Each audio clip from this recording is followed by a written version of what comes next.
Yo, what's up? Episode 28 of Meelypops. And guess what PSA said? Boop! No more submissions for a short time. Let's talk about it and how it affects the hobby and maybe how it affects you.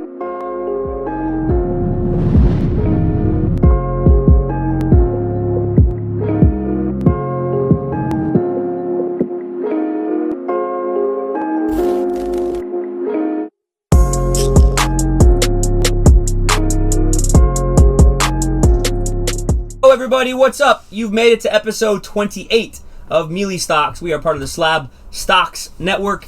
Shout out to those guys, Aaron, Nate, and all the whole crew.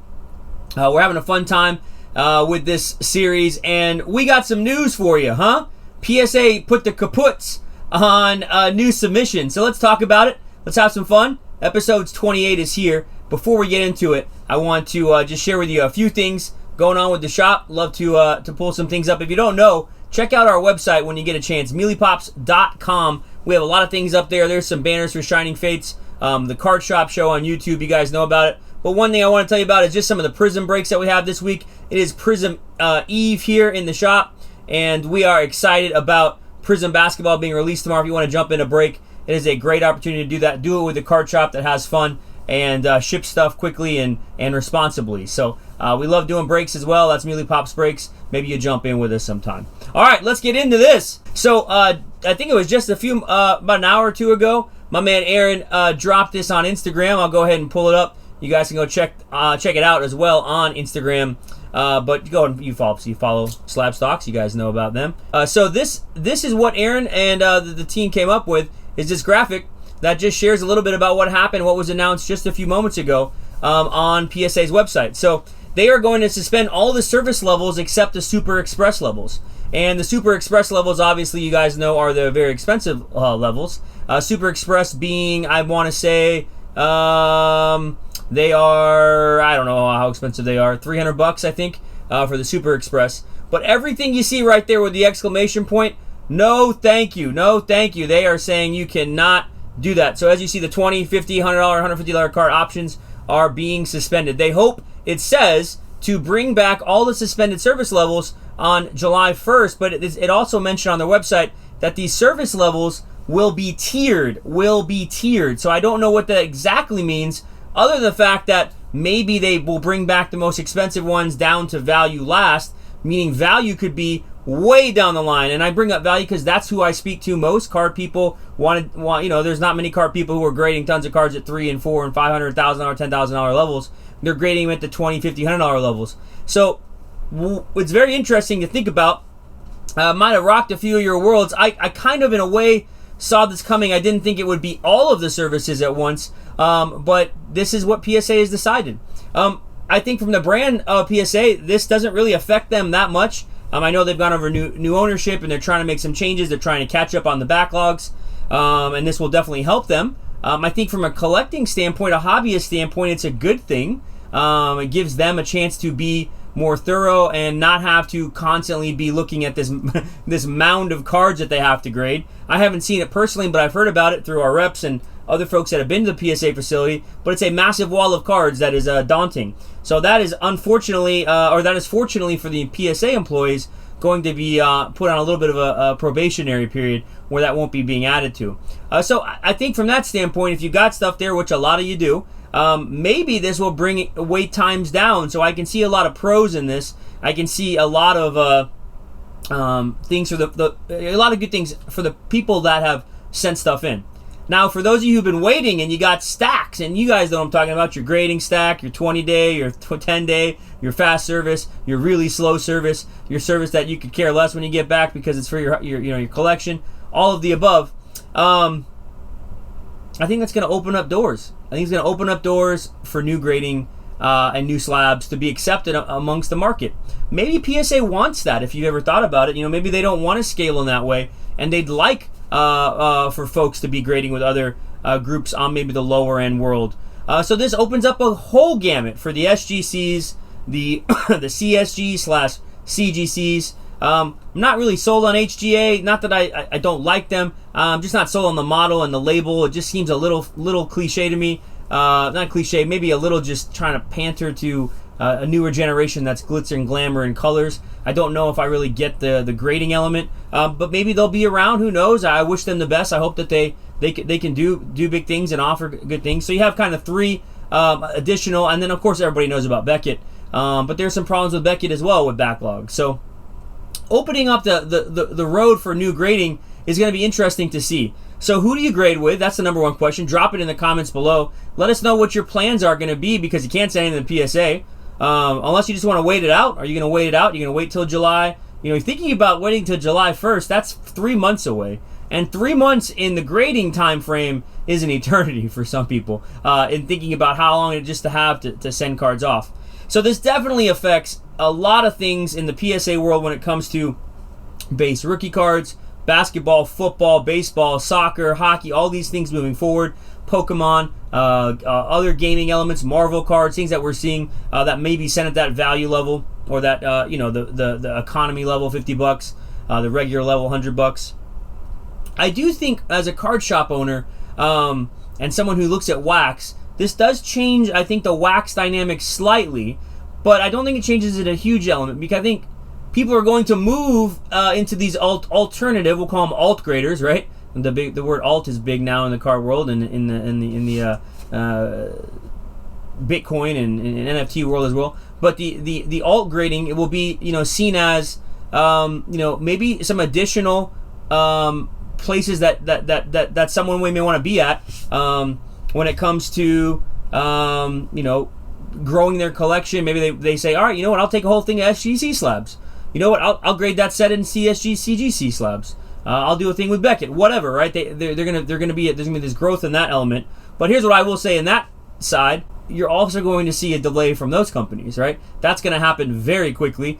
Just as a side study, I looked and I saw CSG CGC 2 months ago. Their backlog, I want to say, was something like 3 months, something like that, 80 days, or 60 to 80 days on their bulk.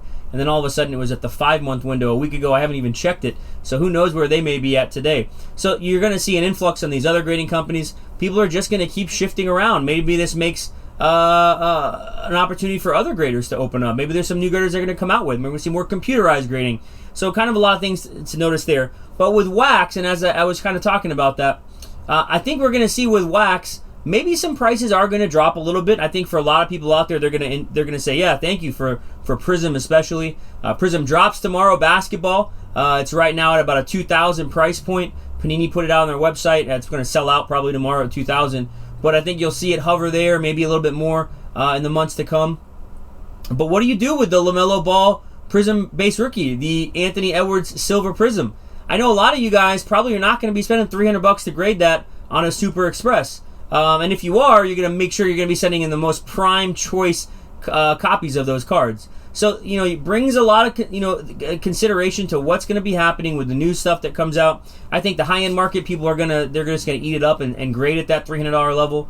But if we don't have grading from PSA at the 150 and below level for 3 months, possibly more, and we're going to be real here, it's probably going to be a lot longer than that, it's going to change the card market. So make sure you're out there. A lot of you might say, as another point, what about happens to the value of PSA slabs? Where do PSA slabs go from here? Well, I do know that there are a lot of PSA slabs, and there's a lot of PSA slabs out there, and there's a lot of PSA slabs that people are going to get back.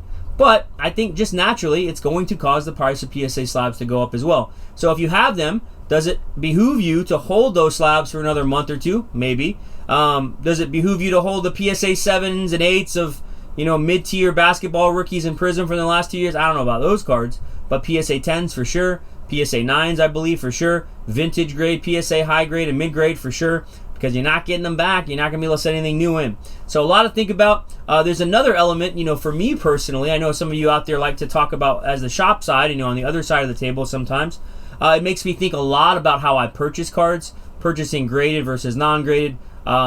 Purchasing PSA versus BGS versus other, grading outlets. So there's definitely an element there for us to consider.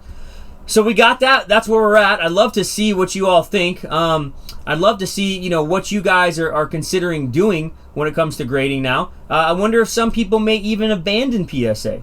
I think in this hobby, we have a pretty loyal crowd of people who have been BGSites or PSAites or SGCites. But now does this mean and this might be what it means, does this mean people are going to say, you know what, the heck with PSA, I'm going to go with this grading company. I'm going to pick a grading company that I like that's going to, provide these services to me. I can't have a halt in what I do. And we do live in a world where everything is, pretty quick. We don't live in an oven generation anymore. It's more of a microwave, right? 30 seconds pop it in, I better get it back out, and it better be hot. So I think a lot of that has to do with, your grading loyalties. So will be interesting to see. Another thing that I've thought about is how this affects, I know a lot of the big group submitters, and it affects their business. My heart breaks for some of those guys and gals that have these companies they've built, because they've really, poured into these things to really give a good customer service element, and then now they can't even submit. So what are those folks supposed to do? So it's going to be very interesting moving forward. I'd love to see, if any of you people out there, love in the comments to tell me, does this change your perception of PSA? Are you going to potentially buy grade with other people now because of this change in price? A lot of big questions there. And then I think another element to look at is, do we see the Beckett element, because they're going to be I know in the hierarchy of things we got PSA, BGS, and I feel like the rest, right? SGC maybe, CSG, HGA, they're kind of all on that same plateau. You have BGS a little bit above there. I'm just talking generally here. So do you see an increase in BGS slabs? Will BGS have to make a decision like this soon? Because if that's the case, then we're definitely going to see an alternative grading market emerge very quickly. I'm just very intrigued by it, and it's an exciting time. Cards are on fire. The grading companies are overrun. Just shows how many people are interested. And then last point I want to make before I close: does this switch in cards, and stay with me here, folks, but do we see a shift in alternative collectibles additionally to cards? Are we going to see a shift in CGC graded comics, CBCS graded comics? Are we going to see a shift in WADA VGA graded video games? Are we going to see a shift into NGC coins? Are we going to see a shift into all of the toys that are graded? Because people know that they can get their stuff graded in a timely manner at that higher level. So another thing to look out: comics, video games, coins, toys, things that are being graded. I'd love to hear your thoughts on that as well. It's very, very interesting time, and I'm stoked to see what comes out of it. So brought up a lot. PSA submissions. I'll throw it back up on screen for those of you who may want to see it again.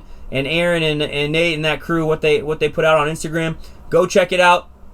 You can see just what's going on in their news. Go follow SlabStox on Instagram, and give us a follow while you're at it at Shop Meelypops. All right, that's it. Episode 28 of Meelystox. Thank you for your time, and I can't wait to bring you some more episodes. Meelypops Shop signing out. Go have some fun, and don't worry too much. It'll be all right, folks.